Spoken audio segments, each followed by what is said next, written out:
What is going on, you guys? My name is SpyDeco64, and welcome back to yet another NASCAR 164 scale diecast review. And it's been a little bit of a fat minute since we have kind of done a diecast review. I don't know, this one, I didn't expect this one to come out so late, but it did. I mean, it is that time of the year. The holidays are going crazy and all that good stuff, and all that stuff. So anyways, though, we're gonna be going off here today to do a diecast review of here today of another Xfinity race win. And this time around, we're gonna be having a look at Connor. Wait a minute. Why does it say Kyle Larson? All right, so this today, ladies and gentlemen, is a review of Kyle Larson's number 88 Blue Hog Texas race win version. All right, so yeah, we're going to be going off ahead here today, and we're just going to review this diecast. This pretty unique diecast, let's just say. It's a very unique diecast, that I will tell you. But for starters, let's just go ahead and have a look at the box. It's just the same old stuff. Now, it does label this as a Kyle Larson diecast right there on the front, so this is to make sure that, yes, this is a Kyle Larson race win. And that's it for the box. Let's go ahead and get into the diecast itself.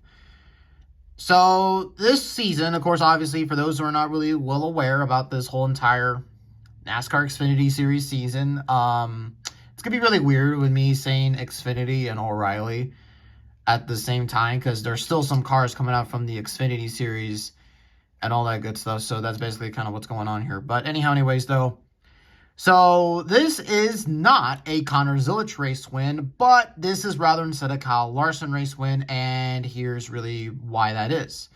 So first and foremost, this race win right here for Kyle Larson. This one right here, basically what happened was that in the previous race weekend at, I think it was, at Talladega. Yeah, it was at Talladega. Connor Zilisch was involved in a last lap crash that ultimately left him sidelined for this particular race, and Kyle Larson fulfilled the race, or hopped into the car to do the race. And this is obviously, of course, what what happened. Kyle Larson actually won in the Kansas car, or actually not the Kansas car, but actually won in this car. And this created a pretty unique race win where, well, the driver who won it doesn't even have their name on it. Now, this is not going to be the first and only time this has happened with the Connor Zilisch race win. Of course, obviously, what's funny about this particular race win was that after this, Connor Zilisch came back into the car, had 18 consecutive straight top 5 finishes, and then what's it called? Then obviously, of course, he lost out in the championship because it's the NASCAR Cup Series playoffs and all that shit, as you do. But yeah, overall though, just but regardless of all that being said, though, this is a really nice looking paint scheme, and probably gonna be one of the more uniquer Kyle Larson race wins, because it's not Rick Carr's, it's not the Rick Carr's scheme or anything like that. So that right there is really good. Really do like that a lot. So yeah, and again, a really awesome looking scheme right here. Of course, obviously, you can tell it says, Blue Hog. Is it Blue Hogs? I just call it Blue Hogs. I don't know why. It just says Blues Hog, but I don't know. So, yeah, but I do love the way that this looks, though. It has the same, actually, ironically enough, it has the same colors as the Hendrick cars. Well, the same colors, red and blue. But this is, of course, using a darker shade of blue and a lighter shade of blue. And I think it came out really great. Yeah, one of those really underrated schemes that, of course, obviously got made into a race win. So let's go ahead and just get down to the sponsors. On the windshield header, it says Xfinity, and it says Zilisch, even though this is not a Zilisch race win. They've been doing this trend. Well, it's not been a trend. This has been the norm, where they don't swap out the name of the driver that's actually replacing them. And all that good stuff. It's kind of, I don't know, it's kind of a little bit weird right there, but anyways, though. On the hood, it says, stay saucy, and of course, you got a couple of pigs dressed You got a pig there, and what is it, kids clothes, and then they got a pig in a trench coat. It says Blues Hog, and then right there. On the front end, you have the Chevy Camaro front end. Number 88, Simpson ARP Sudoku JRM right there. Goodyear NASCAR Xfinity Series comic, Holly MLSD. And then, of course, kind of on the side, you got 88, Blues Hog. BBQ starts here. Carolina Carports, WeatherTech, KOL. You got the gas cap right there. This Connor Zilic name right here on the name rail, but it's not print on correctly. It's pretty warped. Got the Race 1 sticker. Registrix, Exalta. Got a whole bunch of consistencies on the B pillar. Got 88, Blues Hog. Zilic, Junior Motorsports, Stay Saucy, Blues Hog, 88. And you got Racing Electronics, Mechanics Wear, Mac Tools, all that good stuff. And it's the same stuff on the other side. And here's another underneath look of the car if you wanted to see that. But now let's go ahead and get into the race win damage.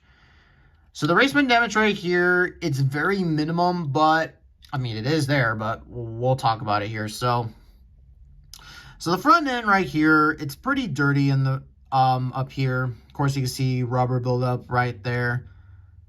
Yeah, you can see a little bit there, but not too noticeable. And then going down to this side, of course, you can see more damage right there. And then, of course, obviously, you can see more, yes, just, I don't know if, I think that's not actually part of the race win damage. I don't think so. Then, got more damage on the side there. And then, going back down to this side, of course, you got more damage on the back, a little bit there. And then going down to this side, you have, yeah, you got some damage right there. Of course, obviously, that's probably the most noticeable one. You see some dust or whatever coming out of the pipes.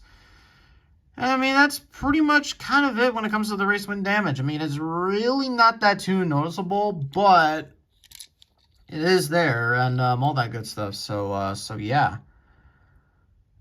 So there you go.